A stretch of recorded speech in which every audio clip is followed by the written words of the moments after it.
This is the Telescopic World Season 2 Chapter 2. In this episode, we will be further elaborating the design of the prison called the panopticon, with the psychic telescope at its center.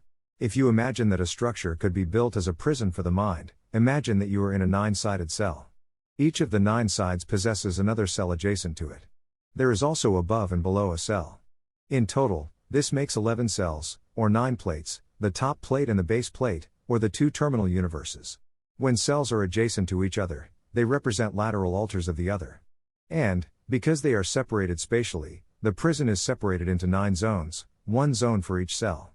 Now, geocentrically, the world is also divided into 9 zones.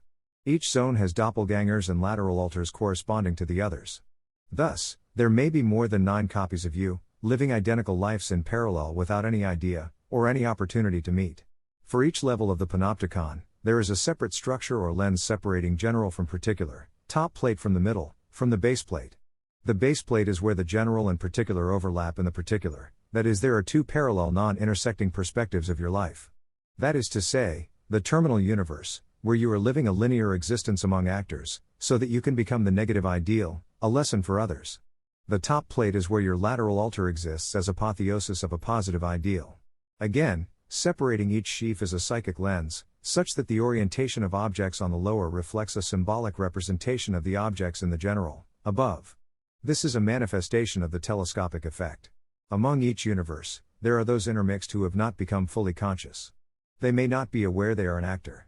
They may not be aware that they have altars. They may not be aware of the structure of the panopticon. Among some, this may simply be symptom of youth. But for others, it represents too much attachment to the material world. We are all progressing up through the tiers. Each life and each death separates us only from our vessel, permanently. Although it is possible to switch vessels temporarily in this life, you can only separate permanently through death. Such leads to the Temple of Apollo and a return to one of the 9 zones, often different than before. You can also conceptualize each cell according to the light of consciousness which passes through it. As the light passes through each cell, down through the telescopic lenses, deeper into the tiers, you can see that it casts shadows on the walls. These cells are not made of concrete or stone, but give us windows into the cells adjacent. Thus, the shadows, the vessels of our neighbors, can either be in the foreground or in the background. They can be present or absent. As the light can come from above or below, the light of consciousness casts a shadow as it passes through each cell. When you're in the base plate, or terminal universe, it means that the light is coming from below and casting shadows into your cell. When you're in the top plate, or terminal universe, it means that the light is coming from above and casting shadows into your cell. But both experiencing the base plate and top plate as illusion, a shadow created by the passing of the light of consciousness through adjoining, above and below, cells. The prison itself is shaped like a nonagon. It is in the middle of a body of water. Each 9-sided cell is surrounded by 9 cells. That's the end of the podcast for today.